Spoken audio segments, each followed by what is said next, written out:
using my own tips and tricks for finding your undertone and foundation, minus the don't buy it online, I went ahead and purchased a Morphe foundation.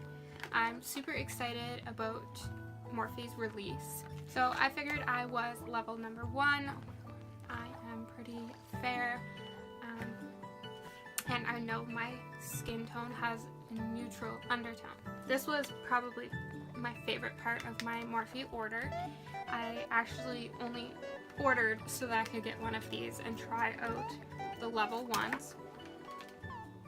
I had a client come over and get her makeup done yesterday, and she used F130. It matched her skin really well. She has very light skin with a cool undertone, and I let her take that one. I knew I wasn't a cool undertone.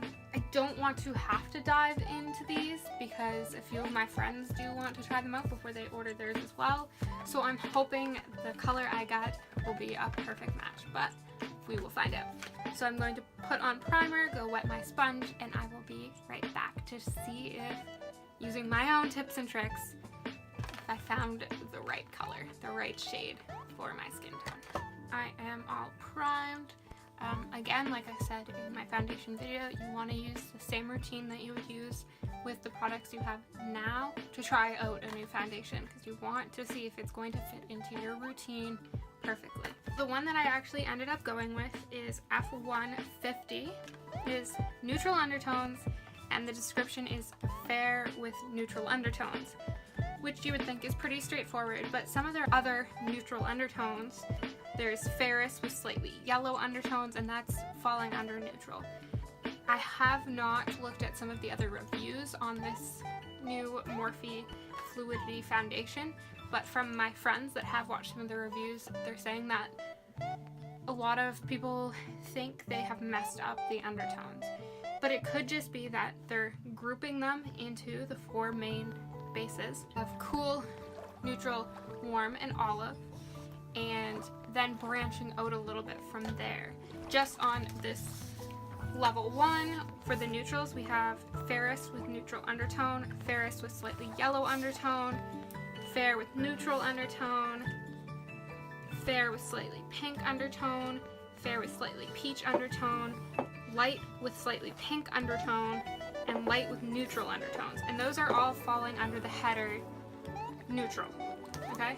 So, for instance, this one here, neutral, light with neutral undertones. Yes. This one here, neutral, light with slightly pink undertones.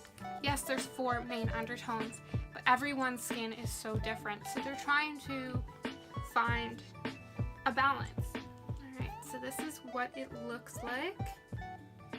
Just very plain packaging, which is perfectly Morphe. That's definitely one of the places Morphe saves their money, is they use very plain packaging, which I do not mind if it means the quality is in the product instead of the packaging.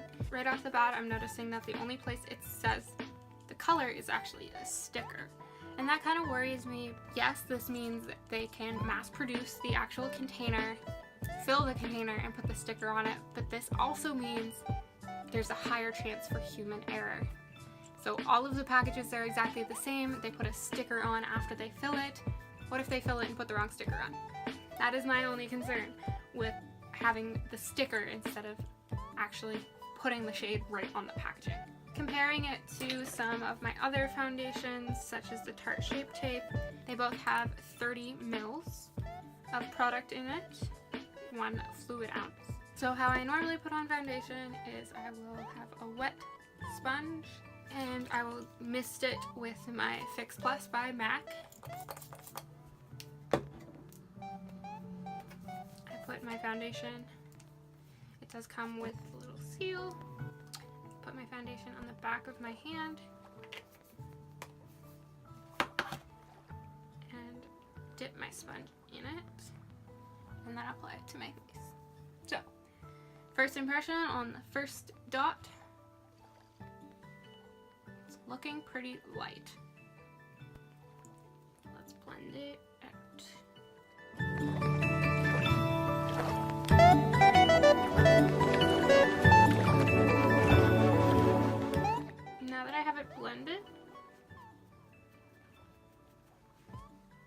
it looks pretty good between like my neck color and my skin.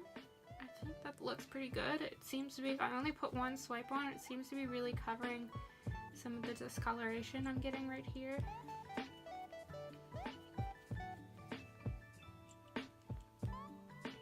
Now for the nose.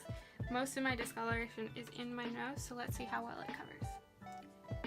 This is supposed to be a full coverage product. I think it did a really good job of covering all that discoloration. So I'm just going to keep going, finish my whole face, and give you guys my final thoughts on if the shade is right and what I think of the actual formula. Final thoughts of how it looks and the color. I think the color is perfect. I would not go with a darker shade for my natural skin tone. I think the undertone matches really well. I am very happy with the shade. It looks really pretty, very smooth. It is definitely full coverage. I have a lot of discoloration in my face right now, and none of it is apparent. It even colored my very pigmented lips very well. And overall, I think I'm going to really like this product and be reaching for it more than some of my other foundations. I hope you enjoyed this video. I think I nailed it on the shade choice. I am happy with the product and how it feels. Thanks for tuning in, guys. Bye.